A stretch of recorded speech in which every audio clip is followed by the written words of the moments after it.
नमस्कार मित्रों, श्रावण मास के कृष्ण पक्ष की कामिका एकादशी का महात्म्य। आज आप इस वीडियो में श्रावण मास के कामिका एकादशी के कथा के बारे में जानेंगे। कुंती पुत्र धर्मराज युधिष्ठिर बोले कि हे भगवान, अब आप मुझे श्रावण माह के कृष्ण पक्ष की एकादशी की विस्तार पूर्वक कथा सुनाइए। श्री कृष्ण बोले, हे राजन, मैं इसी एकादशी की कथा कहता हूँ, ध्यान पूर्वक सुनो।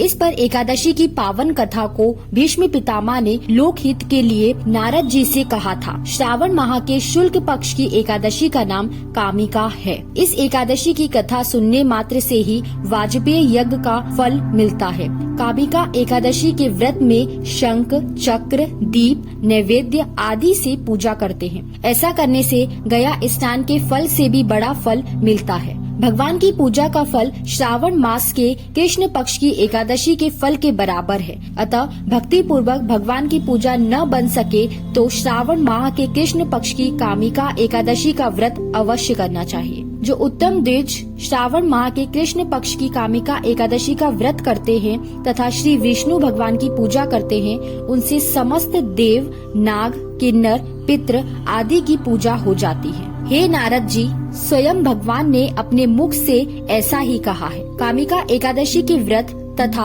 रात्रि के जागरण से मनुष्य को कुयोनि नहीं मिलती और अंत में स्वर्ग लोक को पाता है। जो मनुष्य इस एकादशी को तुलसी से भक्ति पूर्वक श्री विष्णु भगवान की पूजा करते हैं, उनके सम्मुख दीप जलाते हैं, वे इस संसार सागर में रहते हुए भी सभी दुखों से इस प्रकार अलग रहते हैं। जिस प्रकार कमल जल में रहते हुए भी जल से अलग रहता है, श्री विष्णु भगवान रत्न, मोती, मणि, आभूषण आदि की अपेक्षा तुलसी दल से अधिक प्रसन्न होते हैं। हे नारद जी, मैं स्वयं भगवान की अत्यंत प्रिय तुलसी जी को नमस्कार करता हूँ। तुलसी जी के दर्शन एवं स्पर्श मात्र से मनुष्य की संपत्ति, यम, यातनाएं नष्ट हो जाती हैं। जो मनुष्य तुलसी जी को भक्ति पूर्वक भगवान के चरण कमलों में अर्पित करता है, उसे शक्ति मिलती है। तो बोलिए लक्ष्मी नारायण भगवान की जय।